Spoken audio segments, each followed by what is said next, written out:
Welcome to Real Talk for Real Teachers.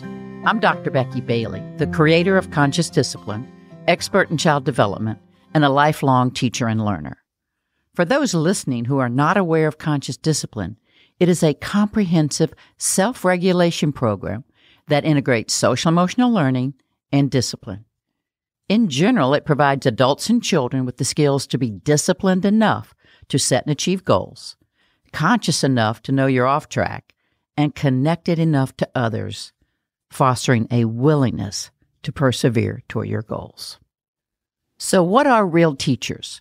Real teachers are real people who have a life both inside and outside the classrooms. Real teachers often have stressful relationships with significant others or other family members. Real teachers may also be taking care of elderly family members or ailing children. Yet they get up day after day, ready to give their heart and soul to others. Real Talk for Real Teachers is a growing community of loving professionals who seek to love themselves as much as they love others. Today we're talking about children in foster care and how we can help them. But before we get started, let's look at some eye-opening statistics. So on any given day in the United States, there are over 420,000 children in foster care. Now, let's just get that straight. That's 420,000 children taken away from their families due to severe stress or trauma. A child enters foster care every 2 minutes. On average, children spend 2 years in the system with the average of 3 different placements. So they'll stay in for 2 years and move 3 times. About 50% are returned or reunited with parents or their primary caregiver. But about 20,000 children age out of the system each year without ever having a permanent family. So if we look at those 20,000 kids, 1 in 5 of them will become homeless. 71% of the women will become pregnant before the age of 20. 1 in 4 will experience post-traumatic stress disorder. And in regard to education, 30 to 40% of foster kids end up in special education. Wow. And we're the richest country in the world. Today, I've invited Amy Speidel, a master conscious discipline instructor for over 10 years. She's been an early childhood teacher. Currently, she's a parent coach in a pediatrician's office.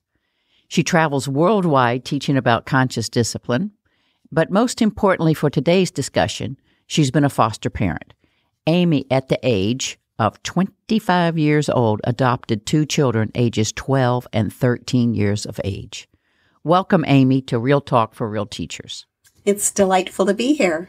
So tell us, how on earth could someone that young come up with the notion, okay, hey, hubby, let's you and I adopt someone about half our age and see how it goes.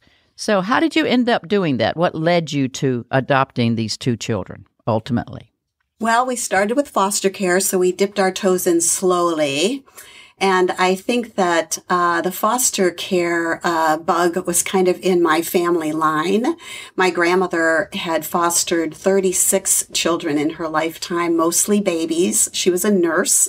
And at that time, she was able to just bring a baby home from the hospital and give that little one care until they found a family for that one. So I was familiar with the whole concept. My parents had 1 foster child while I was growing up, and so we had invited others into our family in various ways. So it felt normal to assume that role of foster parenting. And then when Ron came, he was our 3rd foster child.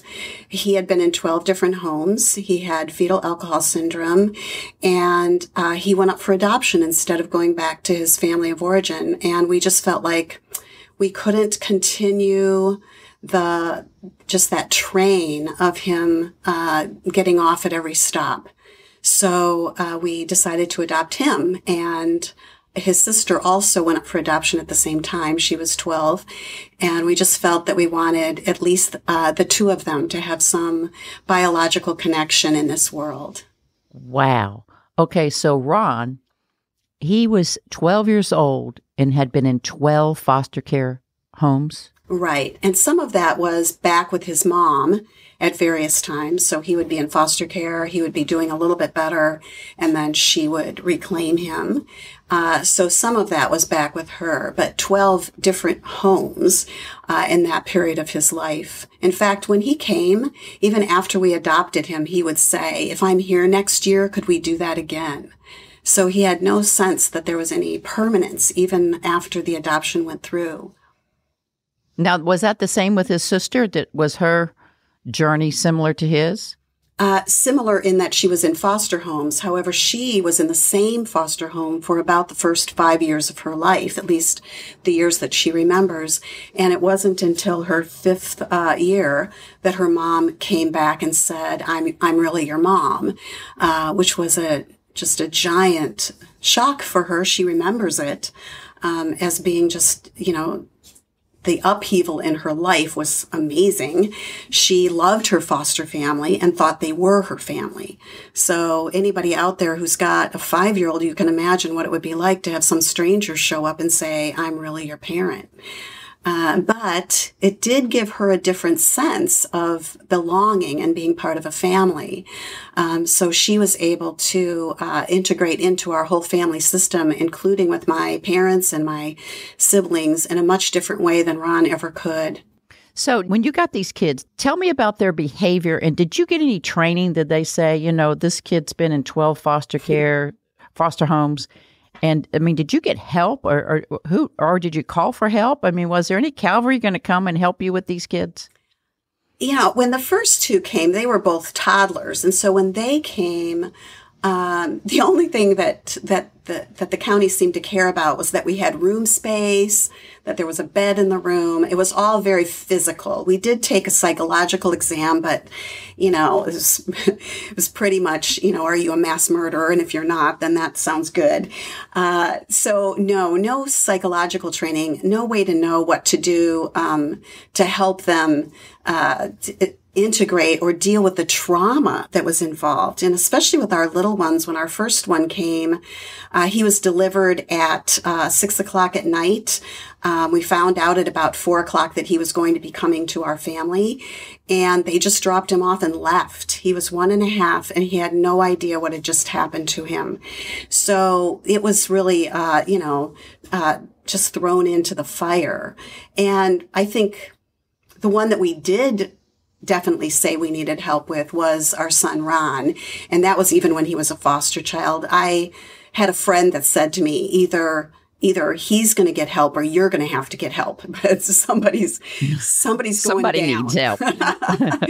So either you're going to lose your mind or he's going to need help. So we did reach out at that point. However, the help that they provided was mostly they allowed him to go to a private school, a Montessori school, so that the school issue wasn't so huge. So they did do some of those kinds of things. But in terms of really having guidance of how we were going to manage the behaviors, and the behaviors were huge. So give me an example of some of these huge behaviors. And again, I want to put this in context because when we read the list of things that could happen, they give you a whole list of things of what can you handle. And so the first ones were things like chronically lies, steals, runs away. And then you get down far and we were like, oh, I don't know. That would be hard. And then you go down on the list and it says, sets fires in the house, cuts off the heads of small animals. And we were like, steals and lies. That's good. Let's do that. So no, after you got this list of what you might see, exactly. Next to it was, what do you do when you see it? No, did you get nothing. Just right. Heads up. So, heads up, you're in a war zone. Okay. Exactly. And in terms of knowing what we were getting into, quite frankly, all we knew was that we were getting a 12-year-old who had some adjustment problems. That was it. We didn't have any history. We didn't know about the 12 homes. We didn't know about fetal alcohol syndrome. We didn't know what his history was at all. After we had him for a couple of months and it was like, this is crazy. He can't seem to function in school. He steals everything within sight. It was really pretty crazy. And we didn't know how to discipline that. We just started taking stuff away from him. And finally, he just sat in his bedroom with nothing in it. We didn't know what to do when he would violate other people's personal affects and privacy. So there was nothing. And then after a couple of months, they gave us his history. And it was just astonishing what he had been through. And no wonder if he was able to get through it with only the things that were challenging for us to deal with, it was a miracle. But interestingly enough, I could have such compassion when I read his story, but I still couldn't change the way I responded to him when these things would happen. I still was so triggered by it, about how wrong it was, that the compassion was there. I got that part. It just was, I couldn't translate that to getting myself out of the emotional impact of it. Let me just get this straight. So you just kind of get these kids are kind of dropped off. Right. You really don't even know what happened to them. And the help you got was they want to check and make sure you have a room and a bed and a toilet. Right. Right. And then there's not much information about how to deal with any of these behaviors, but you can expect to see them. And then finally, did anybody ever talk to you about how do you reach these kids? How do you bond with them? How are you going to fall in love? Was that even ever mentioned? No, I do think that at the time, and again, they may have improved a little bit since then, but at the time the thought was that if it was a safe environment physically, that the children would adjust physically, and that's really all that mattered, was that they weren't physically hurt. It's one of the reasons why in foster care, children are rarely taken out unless there is physical danger. Psychological danger is kind of at least they're not bleeding. So no, it was, as long as you can be safe with them physically, how to get them to the doctor, and you know what to feed them, those kinds of things. But in terms of knowing how to help them through the trauma of being with total strangers, I read Anne of Green Gables. I was waiting for Anne to show up, walk in the door and be so happy to be there. I mean, it was really kind of, and all my experience with young children, when we got our 2 toddlers, all my experience was in healthy situations where they were delighted to spend time with me. So it was a shock to have any of them come in and not know how to bond. Right. And, it's amazing you say that we hope we've improved. But if you look at the early childhood centers today and the people who walk in, they're making, they get a checklist. Right. Are your electric sockets covered? We're still going around and assessing an early childhood center, That's not a true. home, but we're looking at, okay, there's an electrical wire that's hanging over here. Is the stove this? Is it, and that's our checklist. And then, it's like, okay, you're good to go. You got a license and we're out of here. So I'm not so sure we've moved as far as we wanted to, but let me just see. So you discovered conscious discipline then actually when I started, I've known you for a long time, maybe 20 years ago when we first started. Mm-hmm. Now, what impact did conscious discipline have on your family? Now, I know you also have a biological son. So you have 1 biological son and 2 adopted kids. Is that correct? Yes. At this point? Yeah. Now, so what did conscious discipline help at all? Because this was later in life. Was it too late?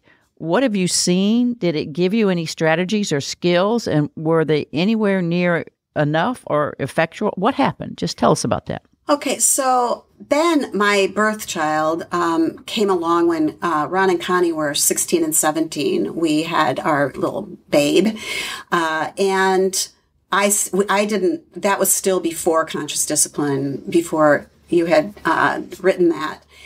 And so he was probably around, I'm thinking 12 when I read the Conscious Discipline book. I had read the There's Got to Be a Better Way, which transformed my life to the point that it could before Conscious Discipline came out.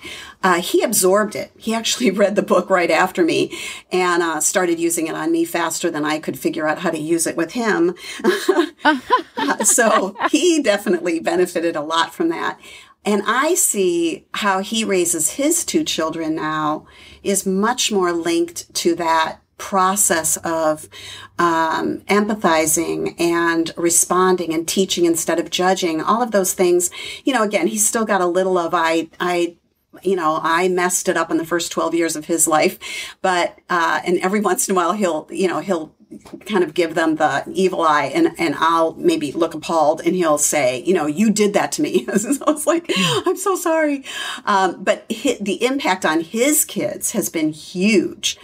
For Connie. So no, let me just back up here. So Ben was able to hold that compassionate heart, manage those triggers, and respond for the most part differently than was done to him in those first 12 years. Absolutely. And it's, again, there's just a huge difference in how his two children are growing into their awareness of their own experience and feelings. In fact, his 10-year-old, he's got a 5 and 10-year-old, and I did something with the 5-year-old of just helping him work through an upset. And when we finally got up to where the 10-year-old was, we were walking downtown, and so it was, he had gotten stalled out. And when I came up to the 10-year-old, he said to me, Grandma, you just have a way of getting people to do what you want. And I thought, well, that sounds pretty horrible. And then he stopped. Before I said anything, he stopped and he said, no, that's not what it is. You help people figure out how to get through something, how to be able to change it. And so this 10-year-old, and he does this all the time with me, he's observing it and he's paying attention to what's different about this than some of the other experiences that I have. So it's a huge shift in this kind of next generation out, because I think that Ben did it, but he still has some of that other tape. Lincoln doesn't have that tape. Lincoln. Who's Lincoln? Lincoln is my son's son, his oldest son. The 10-year-old? Uh-huh. Yeah. Okay. And the reason that he evaluates is because he doesn't have the other language. So he's trying to make sense of how it all works. It's fascinating to watch. But that is their experience. And again, Ben had his set of parents. He certainly had some trauma because we were still raising these other two that brought all kinds of upheaval into our home periodically in his early childhood. But for the most part, really knew he was loved, he was connected, he was spoken to in appropriate ways. And I had conscious discipline before he was a teenager, which I think anybody out there has a 12-year-old, there's still time. It makes a huge difference when you bring that in as they're starting to develop their movement towards their own adult response to life. So that's been huge. Okay, so that's been. Now, what happened on the other side? You've got Ron and Connie over there. Now, right. Connie's had a little more attachment. Ron has, what I'm hearing from you, pretty much none. Right. So Ron pretty much checked out of our lives sometime after the age of 20. And he would kind of do little mini appearances, just knock on the door and say hi. But really just never found that way to connect and feel that bonding. Connie, because she had the first 5 years of bonding, was able to do that. And she has stayed very connected to our family, and her children are very connected to us. So they're our beloved grandkids. And I think that what changed for her once I started really investing in shifting my perspective and my relationship with who I needed to be, it took time. It took more time for her than it did for Ben to trust that shift had happened. And now that shift in you is a shift from possibly what you're saying, that shift into conscious discipline. So you're shifting your intention, you're shifting your mindset, and you're shifting with some skills also. Is that what you're talking about? Exactly. And especially the whole blame element of this is your fault and, just all those kinds of things. Like, I think about how I responded when she first told us that she was pregnant. I would do it so differently now. And she got pregnant when she was 20, which, you know, as statistics go, that was a pretty brilliant, She's right on the money. Yeah, exactly. At least she was an adult. Yes. But it was still, I knew she wasn't ready. It was hard. But the interesting thing with her is now that she has her kids, one of the things that she realized is when she turned 25, she came to me and she said, I can't believe you were my age when you adopted me. So there was a little bit of a grace in our past that she forgave me for, knowing that there wasn't any way that I possibly could have known what I was doing. Right. And I think that there were many times when I was raising Ben that she would say, you do that differently than you did it with me. And I would say, I didn't know what to do. And I'm better now. And I would kind of say it as a joke, look, I've grown. Too bad you weren't benefiting from it. But I think watching how I shifted with Ben helped her see a different way to be with her kids, so that they still have a rocky road. It is still, it was hard for us to realize that coming out of dysfunction and poverty isn't a one generational thing. It permeates the historical record, and it's hard. So she's made amazing shifts from what she experienced as a child growing up to what she was able to give to her kids. But mostly she was just able to keep herself from falling under the waterline. And it was hard for her to keep pulling her kids up with her, but she stayed with it. So she kept her children. She kept her kids. And now those children have some children. So now we're looking at the next generation. So what have you seen now? We're talking about generational things. And when we talk about conscious discipline, that's the notion. I mean, we're going to plant some seeds in one generation that hopefully are going to mature, and they're going to plant it in the next. So this is a long term. People look at, well, how long does it take to do conscious discipline at my school? And we say it's an evolutionary process. And now we're talking with children with trauma and stuff that it is turning around.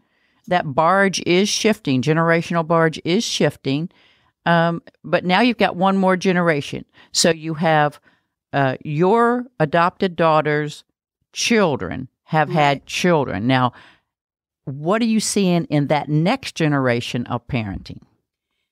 So I think with, and I'll take Sean as an example. He's 20. Now, Sean is Connie's child. Her middle son. Actually, he's 22 now. But when he was 20, he also had two kids. Interestingly enough, he had his kids at 20 and 21. They're 1 year apart.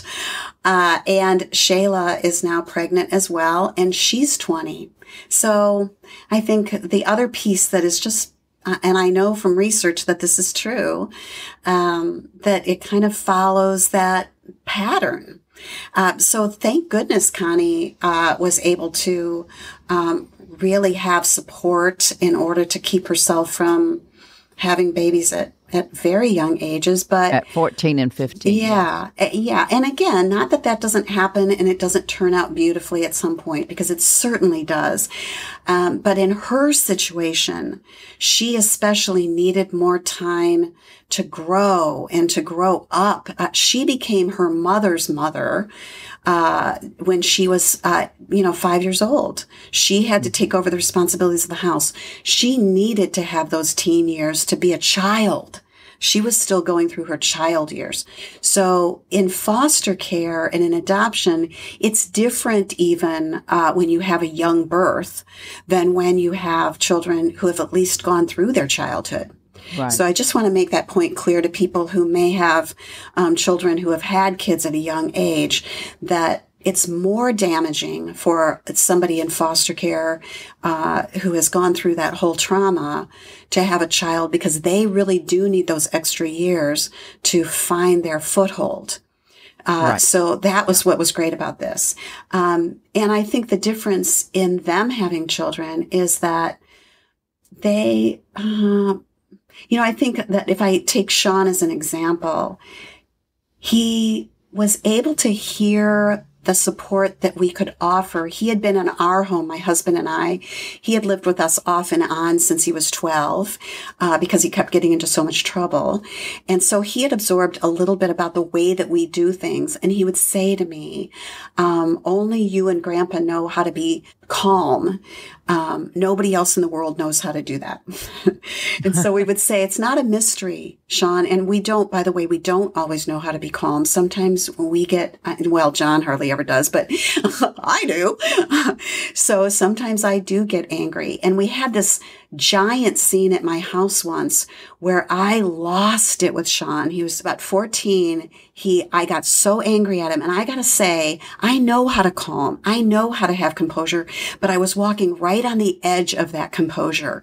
And so when one little thing triggered me over the edge, I lost it and I shoved him out of the house and I said, you don't need to be here. I don't want to do this anymore with you. I just screamed at him. And he went out of the house and it was all over picking up stuff in the yard and putting it in the basement.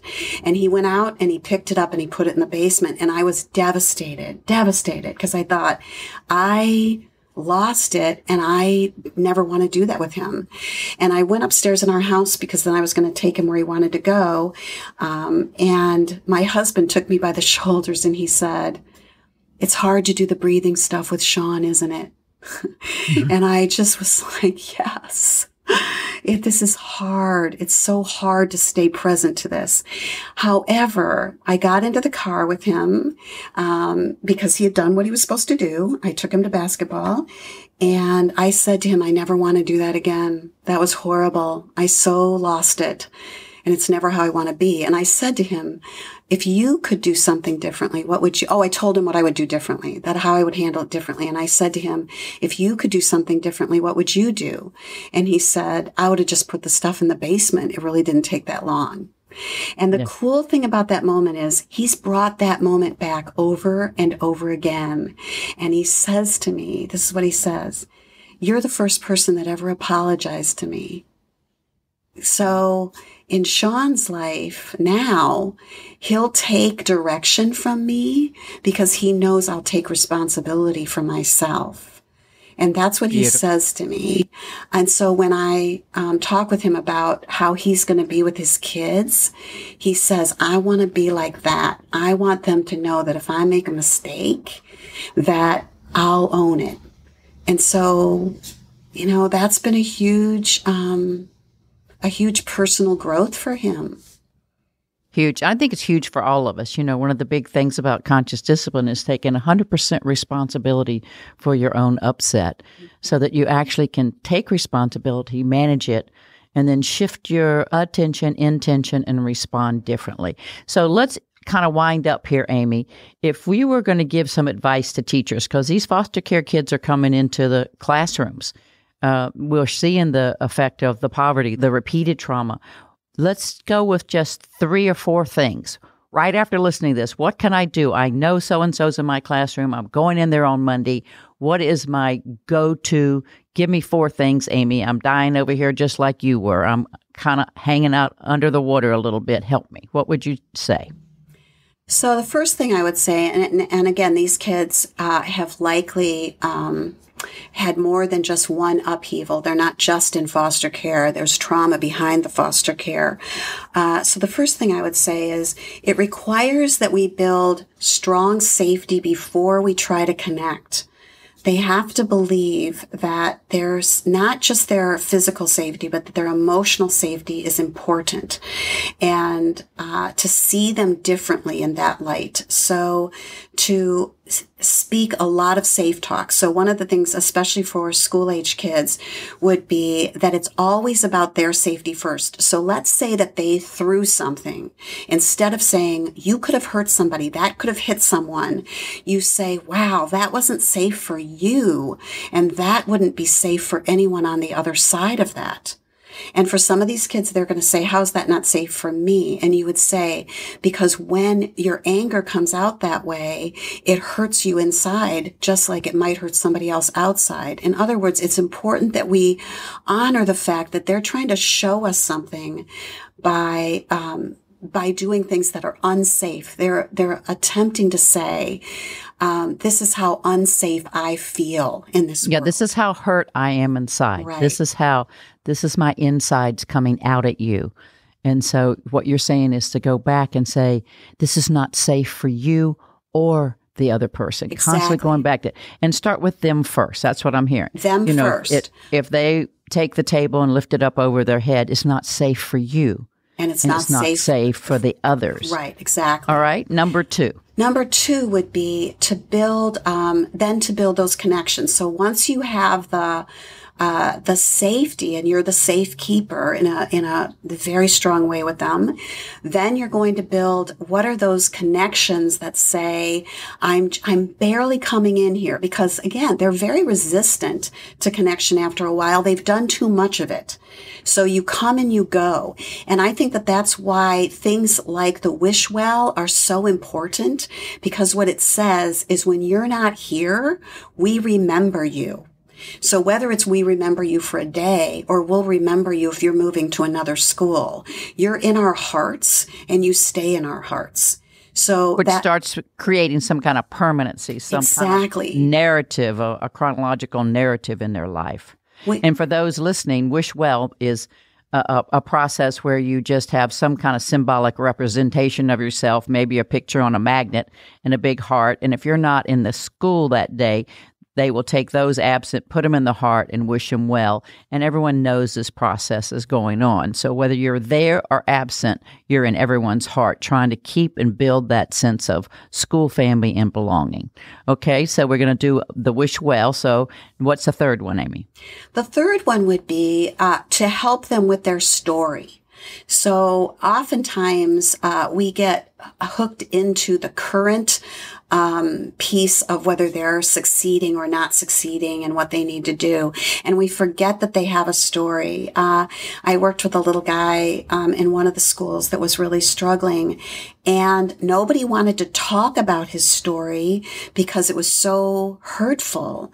And one of the first things that I did when I was making connections with him was to reference that. And I want to be careful that I don't say anything that would be private for them, but it was about a loss that he had sustained. And at one point, he was just, this was a first grader, and he was smelling my hair, and he said, I like the way it smells. And I said, I wonder if this person that he was close to, who he had lost, I said, I wonder if maybe you've smelled hair like that before. I wonder if maybe her hair smelled like that. And he was like, do you know her? And then we just talked a little bit, and I said, no, but I know that it was somebody important and special to you. And that's all I said. And he hugged me. I knew this child for a couple of hours, and it was the link to something that mattered. So instead of thinking, I don't want to talk about the fact that they're not with their parent right now, we want to bring those stories out and give them some way to manage it. Another little boy who wasn't allowed to see his mom because they didn't feel that who she was with at that point was going to be safe. So they wanted to keep him safe, but he missed his mom. And I had these 2 little glass hearts, and I gave him these hearts, and I put one in each hand, and I said, this is your heart, and this is your mom's heart.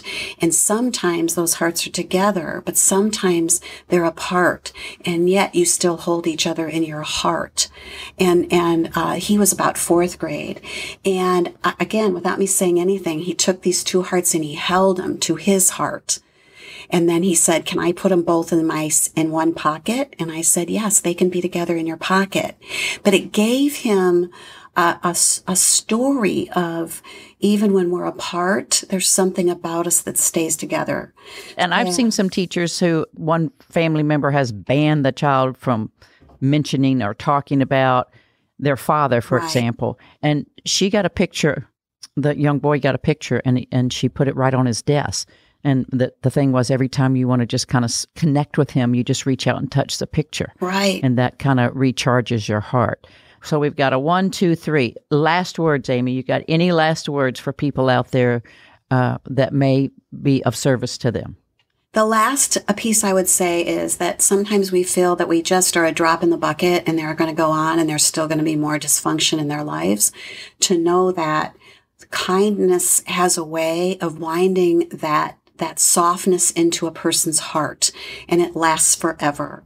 So every time you can look into the eyes of a child who has had these kinds of experiences and may not have you as a support for the rest of your life, they'll hold that look in their heart, and that will always stay with them as the message is, you are worthy of that love, of that look, of that connection. So no matter how challenging it seems, no matter how many mistakes you make, no matter how many times you forget and you yell or you're frustrated, go back and say, with your eyes, with your energy, with your intention, you are worthy. You are worthy. Beautiful. Beautiful. So there you have it. And I think overall we're saying the importance of those early years, the importance of finding a way to create safe, connected, and problem-solving homes and classrooms. And if we can figure out a way to do that, which is what conscious discipline does, then we're going to provide these seeds for all children. So now, Amy has set us up for our next steps. So she went through them brilliantly. So you can take those right now. There's nothing stopping you. And until next time, I wish you well.